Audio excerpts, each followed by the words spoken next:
Hi team! For my storytelling, I'm going to do the Juniper Tree by the Brothers Grimm. It's dark and it's very ooky, and so, we're going to try our best here. Hopefully it'll be so over the top that it won't totally frighten kids. So here we go. A long time ago, yet not so far back that no one can remember, there was a woman who wanted a child. She wished for it all the time. And so one day, she was wishing and wishing in the garden, and she cut herself, and a little bit of blood dropped into the soil onto the roots of this juniper tree. Now, because this is a magic story, magic things will happen. And that blood mixed with the soil and a wish and a tree, it grew a child inside of her. Now, fast forward 9 months into the future, she has this baby. She's so excited. Her husband says, "Honey, he's perfect." She looks upon that child with love, and blat, she dies. Now, the husband, he's very distraught over the death of his wife, but he's got this beautiful son to occupy him. So, he makes it okay. He honors his wife's final wish and he buries her body under this juniper bush. It's the seed of all things magical. And as the son grows, he's even better. He has this wonderful singing voice. He's the apple of his father's eye. He is perfection. However, all is not great in that family. The husband has remarried, and his new wife does not like the son. He is such a pain in her neck. He eats everything in the house. He leaves his muddy shoe prints everywhere. He's always dropping his laundry on the floor. No, this is not her son. Now her daughter, on the other hand, really nice kid, gets along very well with the son. But the mother, she's got no time for this kid. So, one day, she's trying to prepare dinner, and the son is underfoot and annoying. She looks into the fridge to take out the ham that she's going to make something cool with leftovers, make some dinner, and the ham is gone. And she turns and says, "Son, where is the ham?" I ate it." "And the potatoes too?" "Yeah, I was kind of hungry after school." "Okay. What are we going to feed your father for dinner?" I don't know, but I'm going to go get an apple." So he roots around. He gets into the box where they keep the apples, and it's got this really big lid. And in a fit of rage, the stepmother slams the lid down on him. Knocks his head clean off. Uh-oh. The son is dead. The father is going to lose it, so she props him up, puts the head back on the shoulders, ties her handkerchief around the neck so you'll never know, puts an apple in his hand and thinks, I don't know, someone else is going to take the fall for this. In walks her daughter, who says, "Mommy, can I have an apple?" "Oh, hey, brother, can I have yours?" He doesn't say anything. The mom says, what kind of a horrible brother he is. Feel free to smack him across the face. So the little girl, not knowing any better, goes whack! Off flies the head. The daughter is hysterical. "Oh my God! Mommy! Mommy, I killed my brother!" The mom says, "Oh, you've done it now, kid." "Mommy! Mommy, what are we going to do?" The mom says, "Whatever. I'll take care of this. But you better be really good because I know that you killed your brother." The little girl is crying and crying. The mom chops up the boy to make stew for dinner. Ugh, so gross. But then the house starts smelling really good. And Dad gets home, and Dad says, "Wow, what'd you make, honey? That smells great." She's like, "Oh, it's stew." Meanwhile, the daughter's on the floor sobbing, because she's still upset about her brother, completely disgusted about what's for dinner. Dad doesn't know. He says, "Where's my boy?" The wife thinks for a second and says, "Oh, well, he's not far away." "Well, I want to see him. Where's my son?" "Oh, well, he's over in the next town. He's going to sing." Yeah, he decided he's going to try his luck. Maybe he's going to be a traveling singer." Husband says, "Well, that sounds really weird, honey." "Oh, well, that's what it is. So, let's just sit down for dinner." They sit down.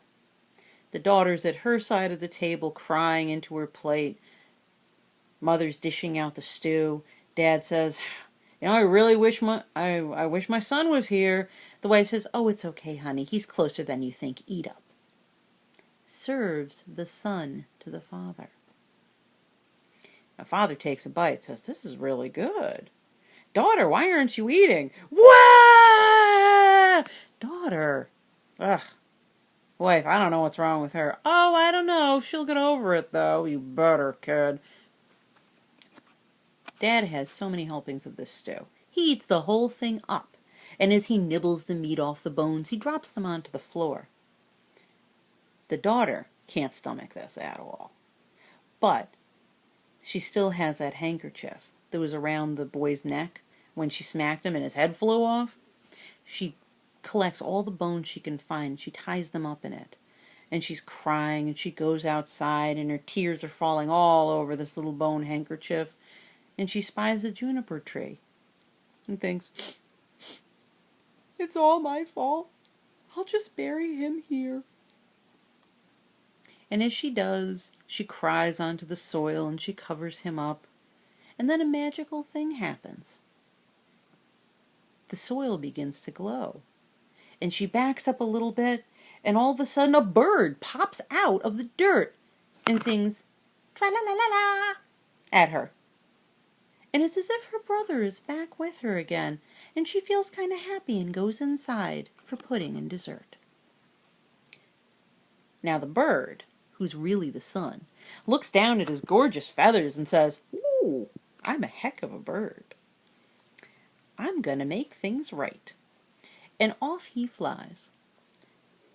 It's the next morning. He's flown over to the next town, and he's at the cobbler's shop.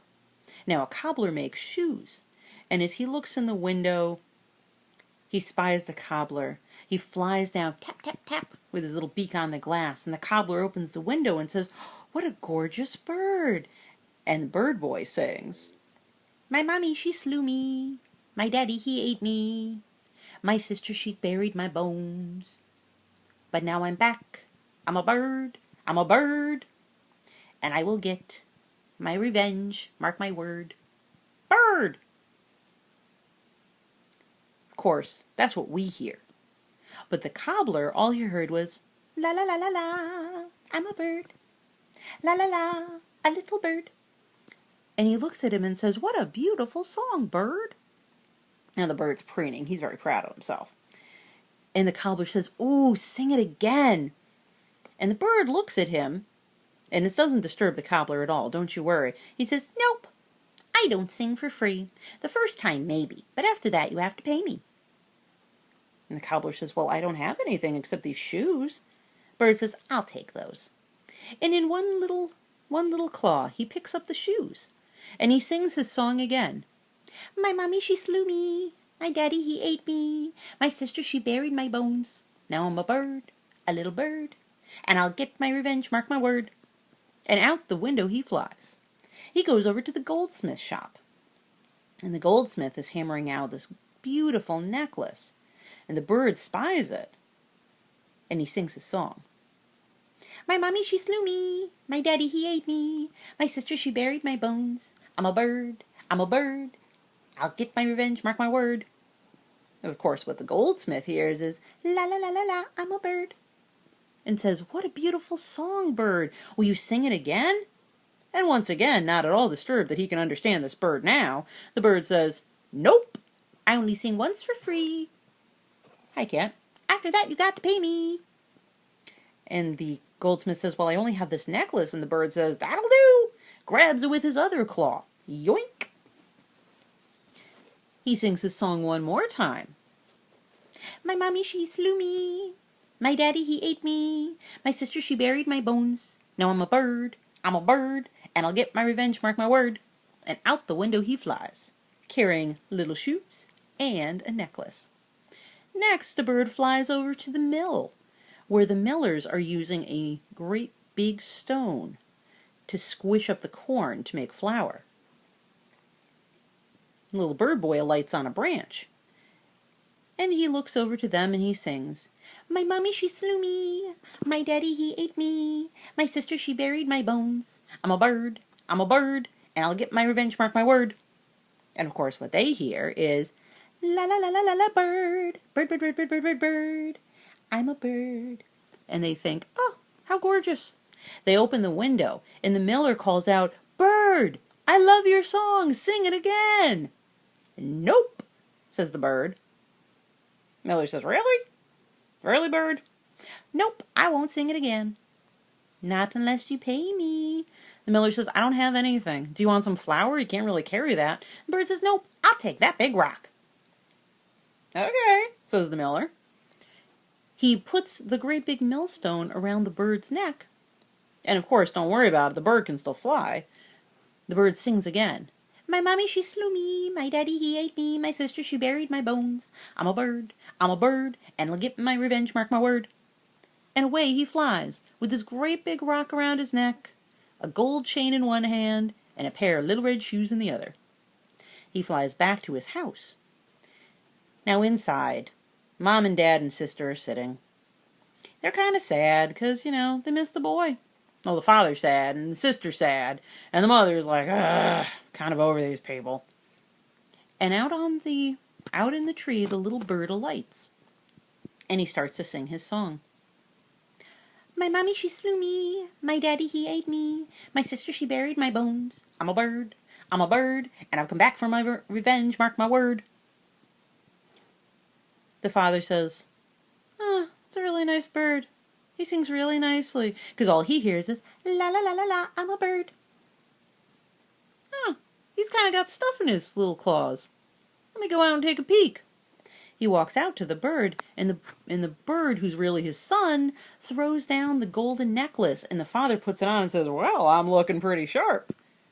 Hey, daughter, come on out. The bird sees his sister and sings, la la la la la, I'm a bird. Throws the shoes down, she puts them on and says, oh, I look so nice. I have beautiful shoes. Father, you have a wonderful necklace.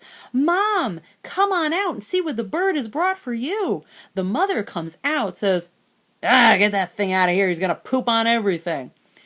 As she walks over, right under the juniper tree that the bird is perched in, he sings, la la la la la, I'm a bird.